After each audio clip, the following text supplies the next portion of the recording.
Hello everyone, hi, my name is Urvashi Joshi and this is my channel 333 High Priestess। दोस्तों अभी 2-3 दिन से जो है मैं वीडियोस नहीं बना रही हूँ। रीज़न बिहाइंड कि हमारे घर में वो जो छोटू सा डॉगी आया है ना, उसने पूरा मेरा एनर्जी और सब कुछ जो है अपनी तरफ खींच लिया है। सो मेरा पूरा ध्यान और एनर्जी जो है वो उसके ऊपर चली गई है। इसी वजह से 2-3 दिन से वीडियो नहीं बना पाई, ठीक है। और काफ़ी कुछ जो है मैं ऑलरेडी शेयर कर ही चुकी हूँ आप लोगों के साथ। बहुत सारे लोग ऑलरेडी बैलेंस हो चुके हैं, बट सोल पर्पस अभी तक आप लोग फाइंड आउट नहीं कर पाए हैं। तो जब तक आप अपने उस मिशन तक नहीं पहुँच जाते जो ईश्वर ने आपके लिए डिज़ाइन किया है, ये बनाया है, तब तक तो आपकी जर्नी इनकम्प्लीट ही है, ठीक है। बैलेंस हो गए, दैट्स ग्रेट, बट अपने सोल पर्पस को भी पहचानें।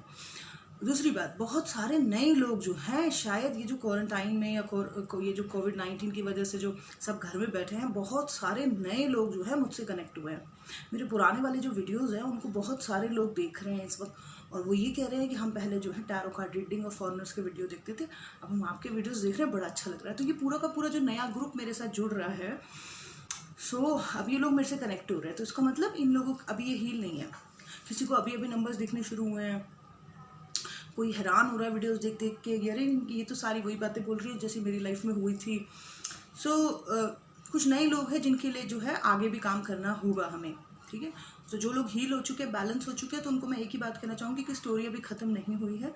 आप अपने सोल पर्पस को फाइंड आउट करें। तो आज के जो वीडियो है इसका टॉपिक है ये कि ट्विन सोल की लाइफ के 3 फेसेस, ठीक है। 3 फेस रहते हैं ट्विन सोल, ठीक है, की लाइफ के।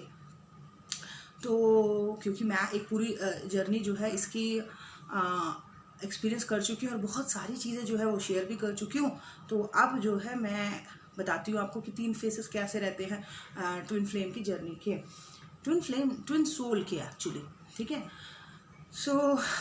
पहला फेस जो रहेगा, जो ट्विन सोल की लाइफ का पहला फेस रहता है, जो वो ये रहता है कि वो बहुत पीड़ा वाला रहता है।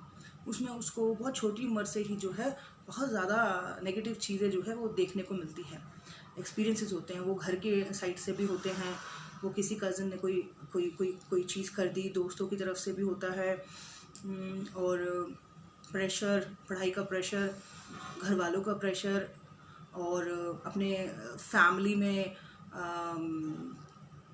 फैमिली का भी एक प्रकार का एक प्रेशर, ठीक है। और कई और चीज़ें जो है वो बहुत छोटी उम्र में ही जो है उनको जो है देखने को मिलती है, और वो लोग ऐसे हैरान होते हैं कि ये हमें क्या क्या देखने को मिल रहा है, ठीक है। ये किस तरीके की फैमिली में जो है हम पैदा हो गए, या हमारा कहाँ चल रहा है ये, बट उसके बावजूद भी इन्हीं बच्चों की एनर्जी जो होती है वो बहुत हाई होती है कंपैरिजन टू जो और फैमिली में जिनकी अपब्रिंगिंग हो रही है, जिनके घर में ऐसे माहौल भी नहीं है, सिंपल माहौल है, फिर भी उन बच्चों की एनर्जी इतनी हाई नहीं होती है। वो इतने टैलेंटेड, कंपैरिजन टू इनके हिसाब से इतने टैलेंटेड नहीं होते, because they are multi talented. इनको डांस करा लो, सिंगिंग करा लो, कविताएं लिखवा लो, गाने गवा लो, थॉट्स विचार करवा लो, ठीक है। समटाइम्स पढ़ाई में भी बहुत होशियार होते हैं। तो ये तो काफ़ी चीज़ों में मल्टी टैलेंटेड होते हैं, ठीक है। बट कंपेरिजन टू ऐसे माहौलों में भी उठने के बाद, अपब्रिंगिंग होने के बावजूद भी ये है कि ये इस तरीके से इतना अच्छा खिलते हैं, और कंपैरिजन टू अदर पीपल जिनके घर में ऐसा माहौल नहीं है, फिर उनसे इनकी एनर्जी बहुत ज़्यादा हाई रहती है, ठीक है। तो अब ये हो गया, इस टाइम पीरियड में ये कहीं ना कहीं जो है किसी को भी साथ में अपने मन में लेके चल रहे होते हैं, ठीक है। इनको लगता है कि कोई आएगा इनकी लाइफ में जो इनको जो है बहुत ज़्यादा प्यार देगा इनको, मतलब वो जो इनका जो अदर हाफ ट्विन सोल जो है वो इनको बचपन से ही वो इमेजिन भी होता रहता है, ठीक है, विजुलाइज होता रहता है।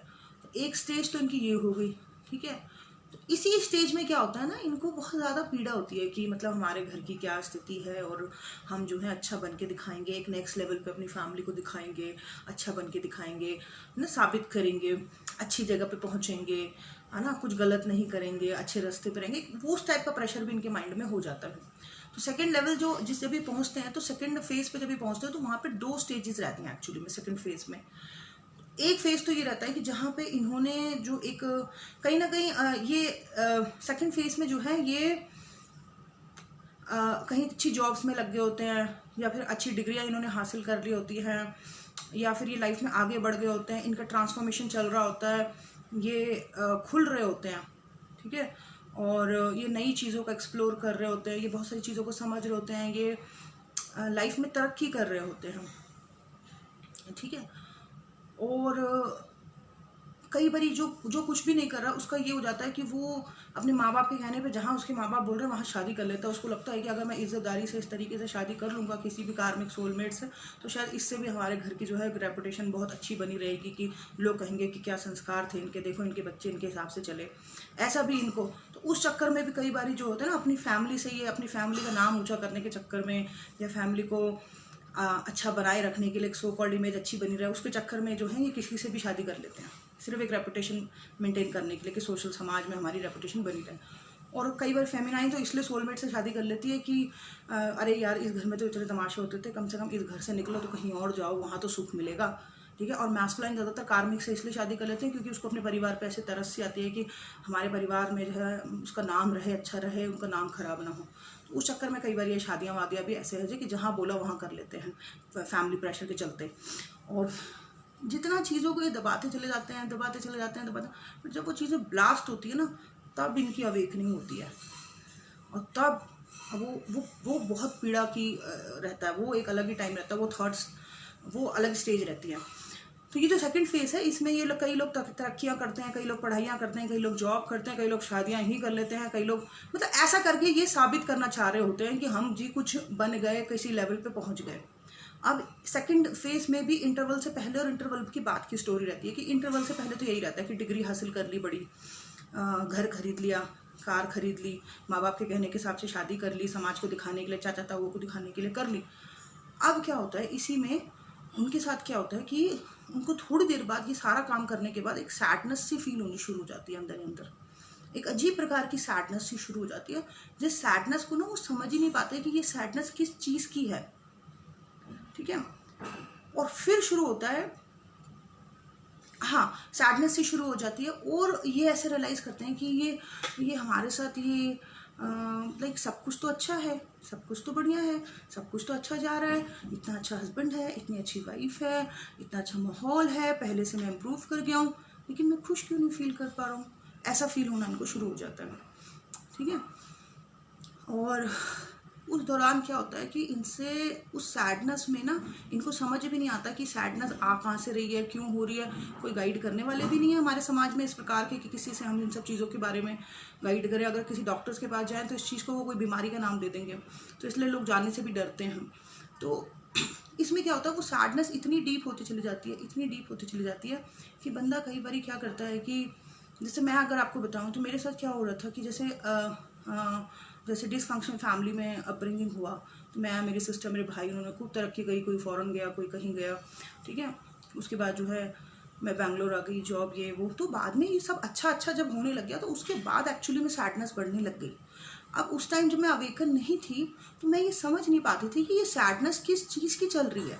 When I was not awaken, I was thinking कि ये चल क्या रहा है यार, ये मतलब मैं खुश क्यों नहीं हूँ, क्या बात है कि आई एम फीलिंग कुछ अजीब सा लगता है, जैसे कि कुछ सैडनेस है, ठीक है। तो कई बार दोस्तों के साथ बैठ गए, बातें कर ली, फिर उनकी वो फालतू की बकवासें सुन के भी ना, फिर ऐसा लगता था कि ओ माय गॉड, घर आके ऐसा लगता था कि ये मैं क्या कर रही हूँ, लाइक ये मेरा लेवल थोड़ी ना है, ये क्या कर रही हूँ मैं, ठीक है।